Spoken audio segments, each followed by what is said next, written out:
Hi, welcome to Over 50 TV, where we provide business and career advice to people over 50.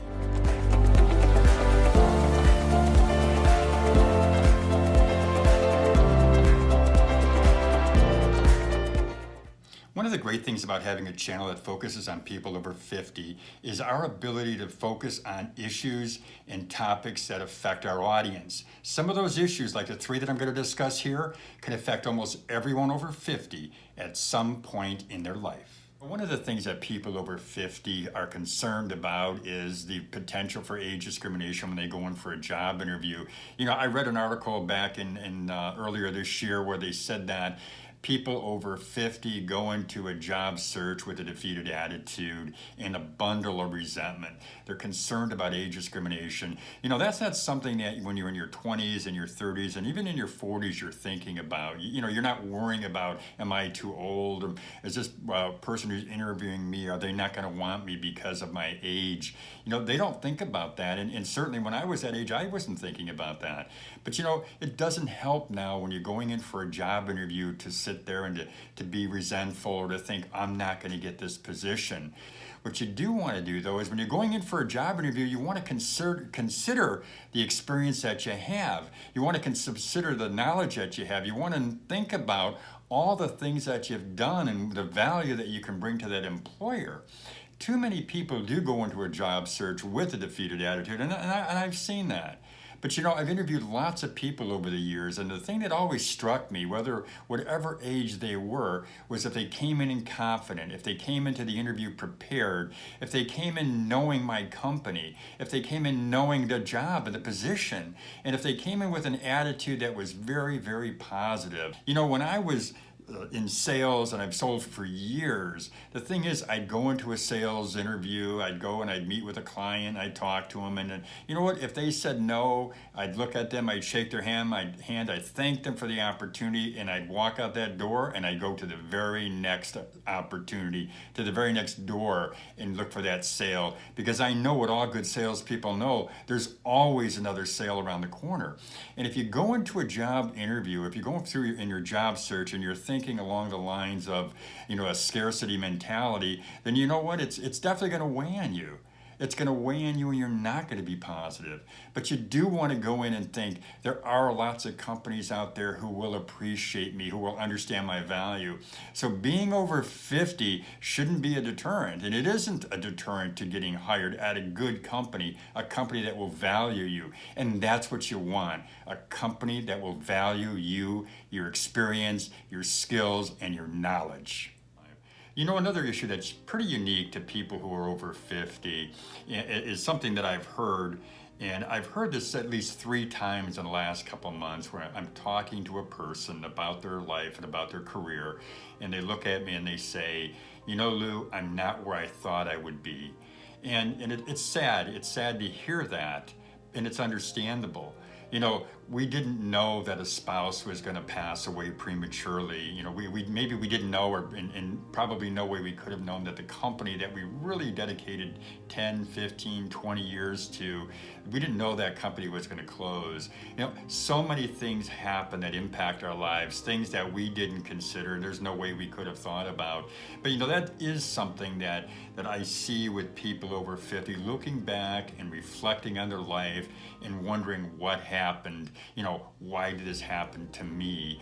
And one thing that I say to people when I hear that is, I let them know, number one is they're not alone. There's a lot of people out there that feel the same way. They do look at their lives, they analyze their lives, they reflect back, and they say, why am I here? Why did this happen to me? I'm not where I thought I was going to be. And all you can do is think about all the positives that you have in your life. Think about the experience that you've had. Think about the knowledge. I chalk it up many times to being a learning experience. Now, granted, if you lose someone prematurely in your life, that's a very sad thing to happen. But what you have to do, and I know you've all heard this many times, is pick yourself up when you can. Pick yourself up and move forward. and that's all we can do.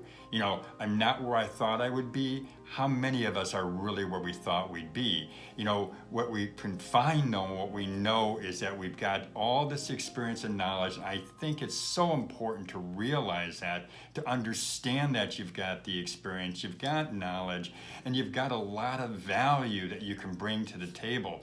So yeah, maybe today you're not where you thought you're gonna be, but what about tomorrow? You can look back in a year or 2 or 3 and say, you know what, I'm glad of where I'm at today. But just because you're not where you thought you were going to be, just because you're not where you thought you were going to be, doesn't mean that you won't be where you want to be down the road. Another thing that's unique to people over 50, particularly those people who have dreamed for a long time about starting their own business, is they look at their life now and they say, hey Lou, I'm over 50 and there's 2 things that concern me. One is they're worried about risk. I've got a lot to lose, Lou. I've got a lot to lose, and yes, I want to start a business, but I've got a lot to lose, and what should I do? And another thing I hear, besides risk as a concern, another thing I hear is, I know and I've heard it takes a long time to start a business, Lou. It takes a long time. How long will I have to wait? How long is it going to take me to build a business that I'll be able to make money and pay my bills? So 2 things, risk and how long is it going to take? How long is it going to take? That's very difficult to answer that question, and I really wouldn't even attempt to answer because you just don't know. There's so many variables. But what I can say is a story that happened to me. My first business when I was in my 30s, I think I was like 34, 35 years old, I started a publication. And the publication was for small business owners. It provided news and information that they could use on a daily basis. And I started that publication, and I remember my first year we did about $80,000 in sales, which I thought was fantastic. It wasn't enough to pay the bills, that is for sure. The bills were a lot higher than the $80,000. But what happened was we stuck to it, built a business, and within 5 years we were doing close to $6 million, actually over $6 million in sales. And I knew that it took time, it took a lot of learning. I made a lot of mistakes along the way to be able to build that. But I look at that now and say, if I was to do that business today with the experience that I have and the knowledge that I have and the people that I know who I could go to and talk to, I probably could build that business a little bit faster than the 5 years that it took. But you know what? There's no guarantee. What happened. It took 5 years to build that.